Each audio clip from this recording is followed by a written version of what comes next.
25에서 40절의 말씀입니다. 누가복음 2장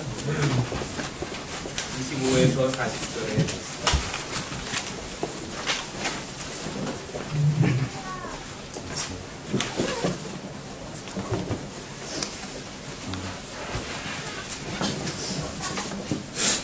누가복음 2장 25에서 40절 시역성경 82페이지에 있습니다. 우리 한 절씩 교독하면서 읽겠습니다. 제가 먼저 읽습니다. 예루살렘에 시므온이라 하는 사람이 있으니 이 사람은 의롭고 경건하여 이스라엘의 위로를 기다리는 자라. 성령이 그 위에 계시더라.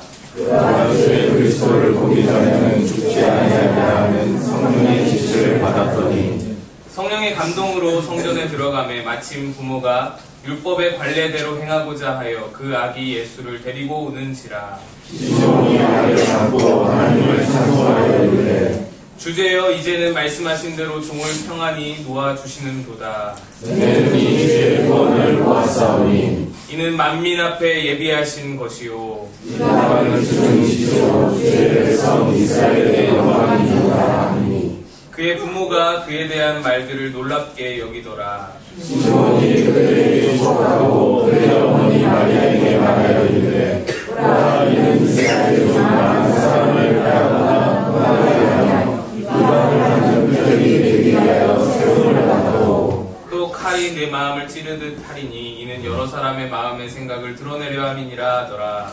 또 하늘과 하늘에 하는 천사가 있어 나이가 매우 많았더라. 그가 결혼한 후 7해 동안 남편과 함께 살다가 과부가 되고 84세가 되었더라. 이 사람이 성전을 떠나지 아니하고 주야로 금식하며 기도함으로 섬기더니 마치 이때에 나와서 하나님께 감사하고 예루살렘의 성전을 말하는 모든 사람에게 그에 대하여 말한다. 주의 율법을 따라 모든 일을 마치고 할릴리로 돌아가 본 동네 나사렛에 이르니라. 하나님과 사랑을 원하시고 지혜가 충만하여 하나님의 은혜가 그의 위에 있다. 아멘. 할렐루야. 아멘.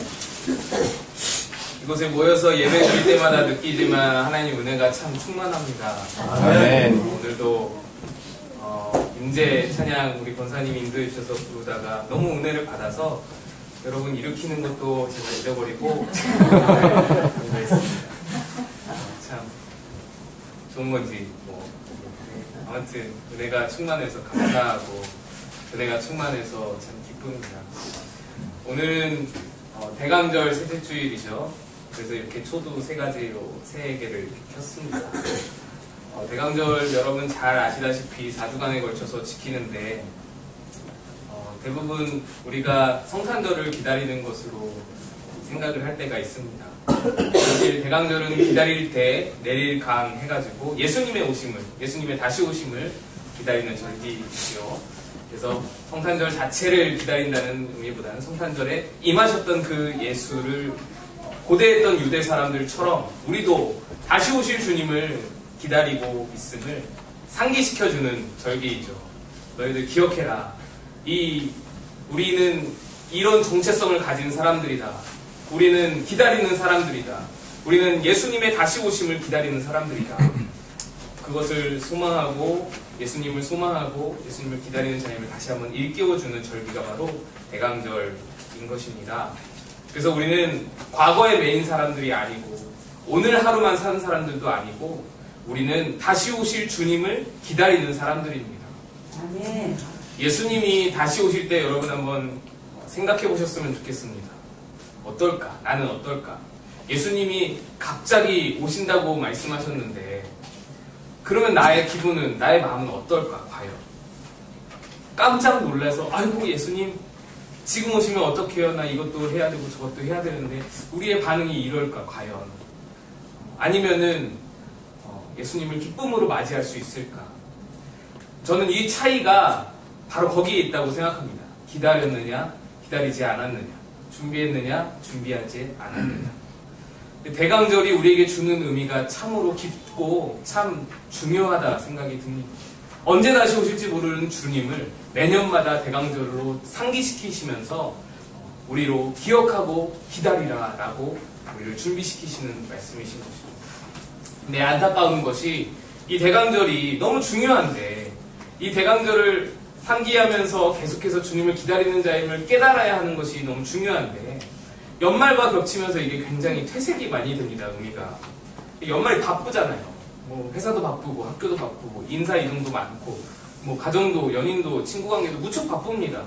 회식이나 식사 자리도 많고요. 가족 모임도 많고요. 챙겨야 할 것도 너무나 많고요. 그래서 바쁘다 보니까 대강 보내서 대강절이다라는 웃지 못할 그런 소리도 있습니다. 우리가 기억해야 기다릴 수 있고 간절해야 기다릴 수 있는 것인데 이것저것 바빠가지고 분주해서 잊고 살게 되는 것이 우리의 모습이 아닌가 그런 생각이 얼핏 듭니다. 오늘 본문에 우리처럼 기다리는 사람 두 명이 나옵니다. 하나는 시므온이고요. 그 다음에 하나는 안나입니다. 우리는 예수님의 재림을 기다리지만 그들은 예수님의 초림을 기다렸던 사람들이었어요. 이 두 사람의 공통점은 예수님을 기다리는데 거의 자신의 일생을 다 완전히 올인했던 그런 삶이었다라는 것이 공통점입니다. 시므온은 의롭고 경건하여서 메시아 예수님을 기다리던 사람이었습니다. 어느 날 성령님께서 너는 그리스도를 보기 전에는 죽지 않을 것이다 라고 약속을 주셨어요. 그런데 그 약속에 대한 기약이 없었습니다. 언제 어느 날 어느 시에 너 예수님을 보게 될 것이다, 메시아를 보게 될 것이다 라고 기약이 없고 그냥 보게 될 것이다 라고만 약속을 해주셨어요.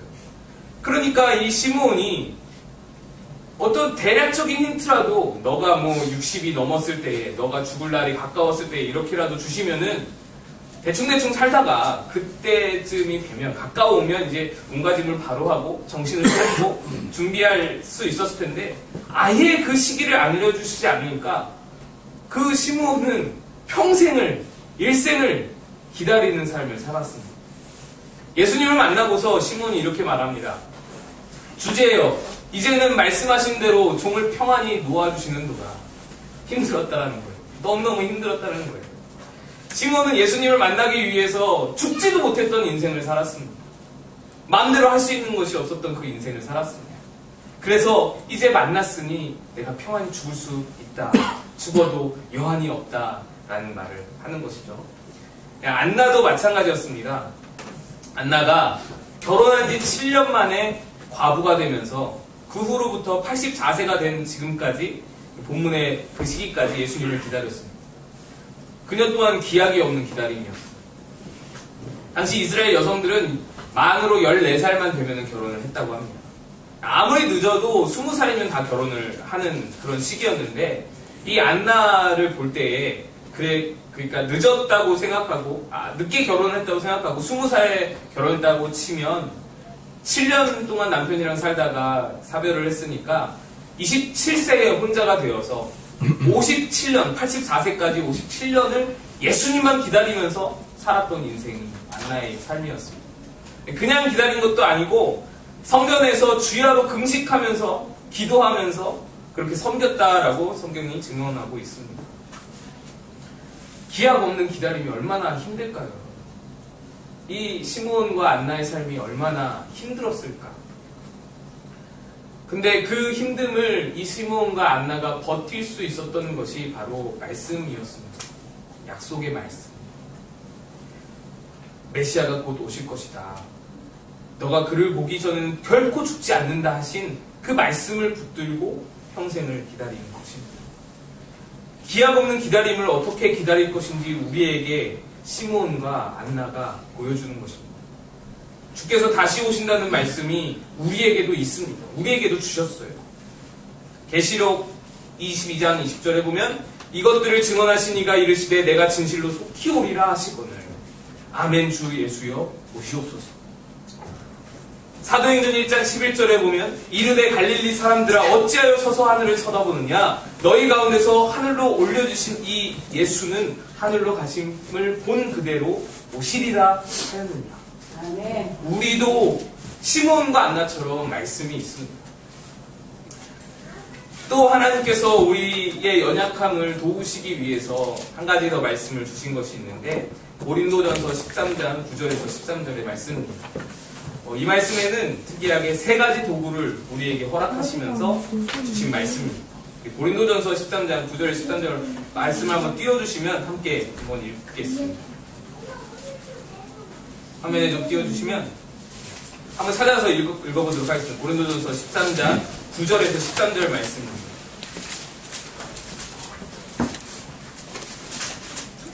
고린도전서 13장 9절로 13절입니다.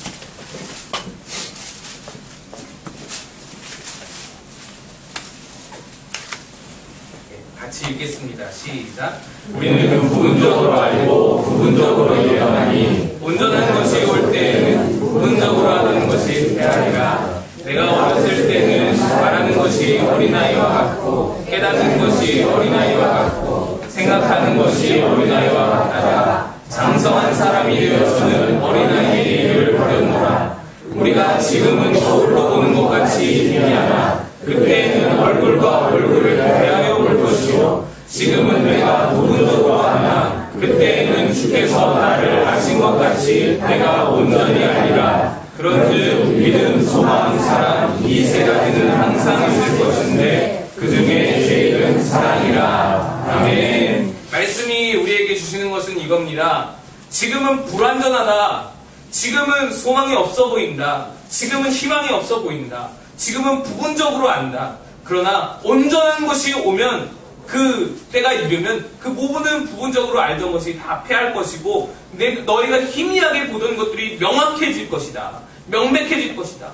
거울로 보는 것 같이 희미하지만 그때 당시에 거울은 청동 거울이라서 닦고 닦아도 희미하게만 보일 수밖에 없는 그런 거울이었습니다. 그래서 거울로 보는 것 같이 희미하지만 그때가 오면 실상을 보는 듯이 명백하게 될 것이다. 우리의 마음속에 우리의 머릿속에 얼마나 희미한 것들이 많습니다. 주께 대하여 성경에 대하여 말씀에 대하여 하나님에 대하여 희미하게 애매하게 어렴풋이 알고 느끼고 있는 것이 얼마나 많습니까? 그런데 그때가 오면 실상을 보는 듯이 명백할 것이다. 너희가 살았던 것이 맞다라는 것을 확신하게 해줄 것이다. 그때가 오면 너희가 지키면서 숭고하게 가치 있게 여기면서 붙들고 살아왔던 것이 맞다라는 것을 확인시켜 줄 것이다 라는 것이 오늘 말씀입니다. 그러니 기다리라는 것이죠. 그러니 기다리자라는 것입니다. 기다려야 한다는 말씀입니다. 그러면서 우리에게 제시하시는 것이 바로 믿음, 소망, 사랑 세 가지라는 것입니다. 기다리는 자가 가져야 할 것이 무엇이냐? 기다리는 자가 품어야 할 것이 무엇이냐? 믿음, 소망, 사랑이다. 첫째로 기다리는 자는 믿음을 지닌 자입니다. 우리는 순간순간 기다리는 사람이라는 정체성을 잊잖아요. 잘 잊어버립니다. 그래서 잊지 않기 위해서 우리는 달력에라도 표시를 하고 싶습니다. 마치 말년 병장이 매일매일 새롭게 하기 위해서 저녁날을 달력에 이렇게 빨갛게 동그라미 쳐놓듯이 또 시집갈 자매가 카톡 프로필에 이렇게 D- 며칠 이렇게 써놓듯이 그렇게 카운트를 하듯이 우리도 달력에 D- 며칠 이렇게 표시도 해놓고 싶고 언제 오는지 우리도 표시해놓고 싶잖아요. 근데 그게 안 되잖아요. 하나님께서 우리에게 그 날과 시를 알려주지 않으셨습니까? 한 D-5만일 이렇게 써놓으면 얼마나 좋겠습니까? 근데 그게 안 돼요. 한 5만일쯤 지나면 예수님 오시겠죠 싶은데도 그것도 우리는 알 수 없는 것입니다. 정해진 기약이 없어요. 그래서 답답합니다. 그래서 바로 그때 우리에게 필요한 것이 믿음입니다. 헬라어로 시간을 나타내는 단어에 크로노스와 카이로스라는 말이 있습니다. 여러분 자주 들어보셨을 텐데요. 크로노스라는 그 말은 시간이라는 같은 단어인데 크로노스라는 의미에는 물리적인 시간이라는 뜻이 있습니다. 몇 월, 며칠, 몇 시 이런 뜻인 거예요. 그 객관적인 시간입니다. 그래서 그저 흘러가는 의미 없는 시간들이 다 크로노스의 시간입니다. 똑딱똑딱 초가 지나가는 것이 모두 다 크로노스의 시간입니다. 그런데 카이로스의 시간은 그날이 몇 월, 며칠, 몇 시냐에 상관없이 내게 중요한 시간, 나에게 의미 있는 시간, 주관적인 시간을 카이로스의 시간이라고 말을 합니다. 예를 들어서 여러분 2008년 9월 22일이 어떤 날인지 기억이 나시나요? 여러분 삶에 있어서 2008년 9월 22일 여러분 중 어느 누구도 2008년 9월 22일이 무슨 일이 있었는지 기억도 못할 거예요. 그게 무슨 날인지 왜냐하면 여러분에게는 크로노스의 시간이었거든요. 그냥 물리적으로 객관적으로 지나가는 의미 없는 시간이었어요. 근데 저는 그날 잊을 수 없는 거예요. 또렷이 생각이 나는 거예요. 그날 저와 제 아내가 에티오피아에서 우리 큰아들을 낳았거든요. 큰아들이 태어난 날입니다. 저와 저희 아내는 2008년 9월 22일 하면은 그날이 떠오르는 거예요. 그 에티오피아 병원에서 성까만 사람들이 우리 아이를 봤던 그날을 잊을 수가 없는 거죠. 이것이요 카이로스와 크로노스의 차이입니다. 미래에 관해서도 마찬가지예요. 우리는 몇 월 며칠에 만나자고 크로노스적으로 시간을 약속합니다. 그래서 그래야 편하죠. 그래야 언제 약속을 잡아야 그래야 잘 맞죠. 그렇게 기억을 해야 편리합니다. 그런데 우리에게 다시 오시리라고 약속하신 예수님의 약속은, 하나님의 약속하신 그 말씀은 어느 한 구절도 크로노스가 없는 거예요. 재림의 말씀뿐 아니라 성경 어디에도 미래를 향해서 우리에게 언약하시는 구절에는 2008년 12월 31일 그런 같은 구체적인 날짜 언급이 없습니다. 성경은 카이로스의 시간으로 말하는 거예요. 성경은 카이로스의 시간으로, 주관적인 시간으로 말씀하시는 거죠. 물리적으로 그때는 정해놓을 수 없어요. 물리적으로 그때를 말할 수 없어요. 명시할 수는 없어요. 확실하게 이루어지는 그것을 말할 수는 없어요. 근데 어찌됐든 언젠가는 이루어지는 것이 카이로스의 시간입니다. 하나님께서 생각하고 있는 주관적인 시간으로 확실하게 이루어지는 것이 바로 카이로스의 때입니다. 크로노스의 시간은 달력에 표시하고 눈으로 바라보는 것이지만 카이로스의 시간은 믿음으로 바라보는 것입니다. 영안으로 바라볼 때 보이는 것이 카이로스의 시간입니다. 이것이 재림하실 예수님을 기다리는 우리에게 믿음이 필요한 이유인 겁니다. 믿음으로 주님의 오심을 기다릴 수 있을 때 우리가 축복을 받을 수 있는 것입니다. 두 번째로 기다리는 자는 소망하는 자입니다. 소망이 있는 자이에요. 내일이면 이제 월요일이죠. 여러분은 월요일이 시작되면 무엇을 기다리십니까? 제가 그쵸. 월요일이 시작되면 주말을 기다립니다. 제가 청년들하고 이렇게 이야기를 이제 많이 하면서 그거를 알았어요. 청년들이 그러대요. 저한테 이렇게 말을 합니다. 직장인들은요, 목사님, 월, 화, 수, 목, 금, 토, 일, 이 시간들이 다 다르게 느껴진대요. 그래서 월요일은 월 이렇게 느껴지고, 화, 수, 목, 금, 퇴 이렇게 느껴진다는 거예요. 토요일하고 일요일은 합쳐져서 퇴 이렇게 느껴집니다. 그 정도로 월, 화, 수, 목은 엄청 길고 금, 토, 일은 짧게 느껴진다라는 겁니다. 여러분, 그러나 그래도 지루하고 힘든 월, 화, 수, 목 그 날들을 기다릴 수 있는 힘이 금, 토, 일이 있기 때문이죠. 금, 토, 일을 바라보면서 월, 화, 수, 목을 열심히 일하는 것이죠. 여러분 생각해보세요. 월, 화, 수, 목, 월, 화, 수, 목, 월, 화, 수, 목 그러다가 한 달에 한 번 금, 토, 일 이러면 직장인들이 얼마나 힘들겠어요. 살맛이 안 나죠. 소망이 없는 거예요. 금, 토, 일에 소망이 있기에 지옥 같은 월요일을 견디는 거죠. 어렵지만 살아내는 것이죠. 많은 직장인들이 10년 달력을 보면은 먼저 공휴일을 세워본답니다. 1월이 시작되면 설을 소망합니다. 9월이 시작되면 추석을 기다립니다. 4월이 시작되면 5월의 공휴일들을 기다립니다. 12월이 시작되면 성탄절을 기다립니다. 작년인지 재작년인지 10월 초 그 추석 이렇게 어간에 열흘간의 연휴가 있었어요. 제가 나중에 들었는데 그때 그 연휴가 몇 년 전부터 굉장히 이슈가 되면서 이날을 기다리고 이날을 소망하면서 수많은 직장인들이 그날만 계획하고 그날을 미리 계획하고 계획을 짜고 해외여행 계획을 하고 무슨 여행 계획을 하고 뭘 할 거다 계획을 하고 그랬다라는 것입니다. 직장인들은 아마 기억이 나실 텐데 직장인들이 얼마나 소망 가운데 그 연휴를 기다렸는지 제가 듣게 되었습니다. 힘들고 어렵지만 언젠가 명절에 안식이 있다. 공휴일에 쉼이 있다. 방학에 쉼이 있다. 그날 나는 어디로 여행을 가리라. 또는 24시간 숙면을 취하리라. 가족 또는 아내와 남편과 하루 종일 데이트를 하리라. 소망이 있기에 기다리는 겁니다.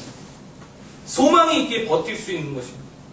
그래서 기다린다라는 것은 소망이 있다는 것이고 소망이 있는 자에게 기다림이 있는 것입니다. 아무런 기다림이 없다는 것은 소망 없는 삶이라는 거죠. 예수님의 다시 오심은 우리에게 소망을 줍니다. 열흘 연휴와 비교할 수 없는 안식의 소망을 주는 것이죠. 하나님 나라에서 영원토록 누릴 안식에 대한 소망을 우리에게 주시는 것입니다. 뿐만 아니라 지금 우리 삶에 어려움이 있고 억울함도 있겠지만 주님의 날에 그 모든 것을 풀어주시리라는 소망이 우리에게 있는 것입니다.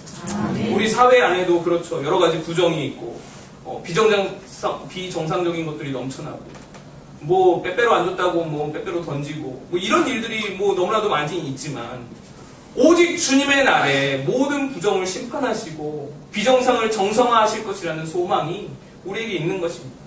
한국교회가 무너져서 지탄의 대상이 되었지만 주님의 카이로스의 때에 곧 주께서 다시 오실 그날에 심판하시고 공의를 이루시고 하나님의 나라를 건설하시리라는 소망이 우리에게 있는 것입니다. 그러니까 기다릴 수 있는 것입니다.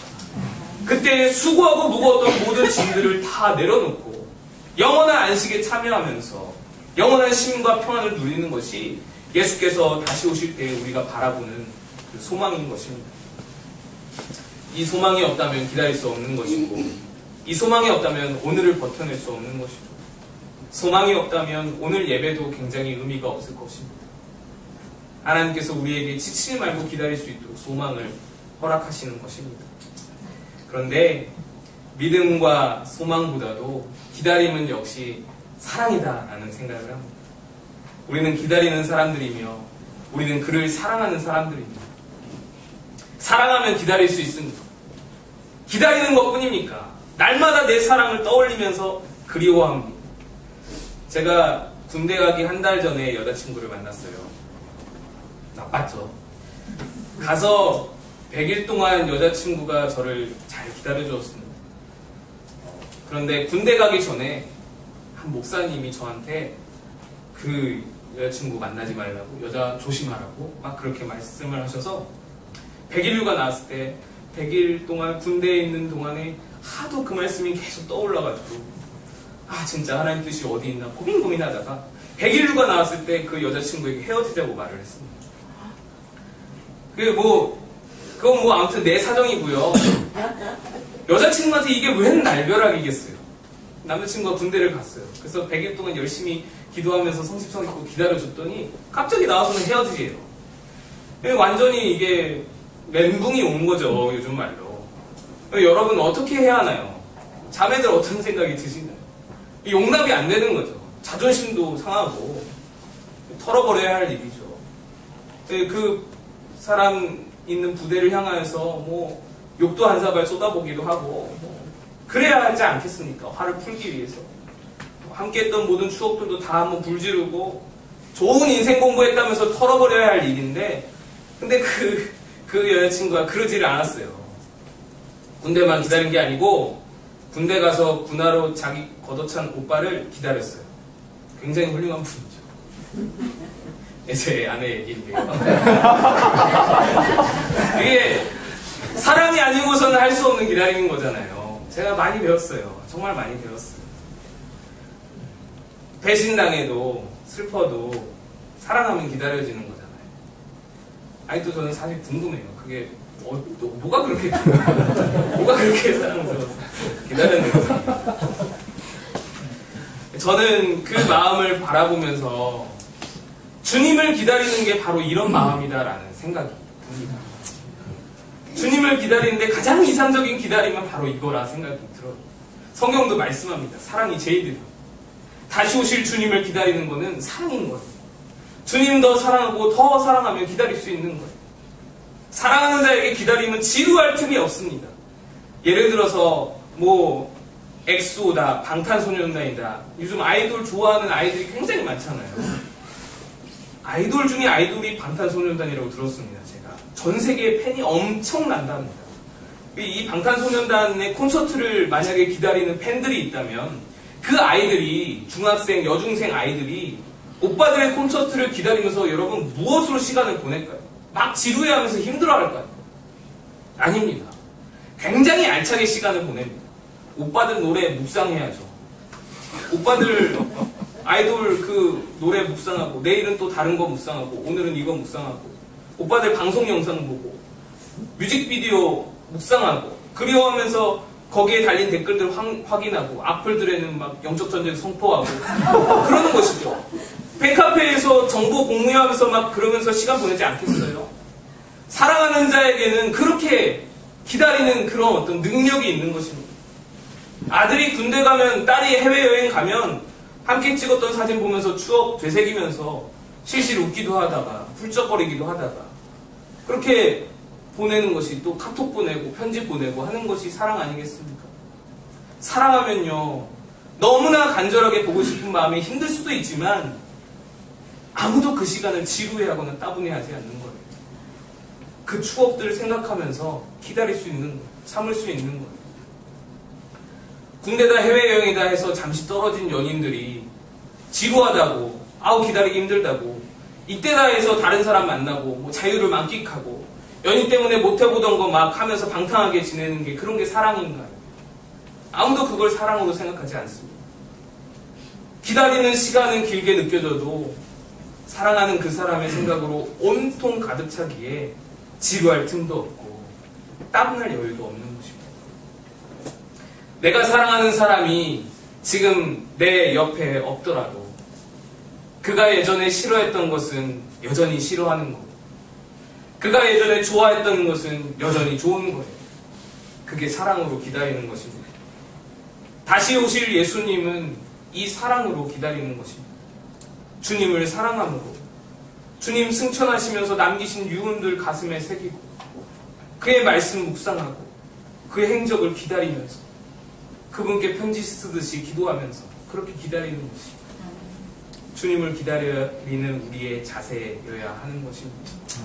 예수님이 싫어하시는 것은 지금도 여전히 싫고 예수님이 좋아하시는 것은 나도 좋아하면서 하나님의 은혜로 주신 추억들 떠올리시면서 실실 웃다가도 훌쩍거리다가도 이것이 바로 사랑으로 예수님을 기다리는 사람들의 자세입니다. 여러분 이렇게 기다리면서 삶을 살면은 언젠가 주님 오시는 날 아이고 주님 잠깐만요 아이고 이것만 좀 처리하고요 이런 말이 이런 자세가 생각이 들겠습니다. 주님이 언제 오시든 기쁨으로 맞이할 수 있는 그 마음이 우리 안에 형성되지 않겠습니까? 이 대강절에 나는 기다리는 사람임을 다시 한번 상기하는 우리 교회가 되었으면 좋겠습니다. 아멘. 믿음과 소망과 사랑 다하여서 다시 오실 예수님 기다리시는 여러분 되시길 축복합니다. 아멘. 기도하겠습니다. 주님 그렇습니다. 우리는 기다리는 사람들입니다. 우리의 부족함과 우리의 잊고 살았던 모든 마음들을 용서하여 주시고 다시 한번 믿음과 소망과 사랑을 부어주셔서 믿음과 소망과 사랑으로 주님 오심을 기다리는 우리 모든 교회와 성도들이 되게 도와주옵소서. 아멘. 예수님의 이름으로 기도하옵나이다. 아멘. 찬송가 288장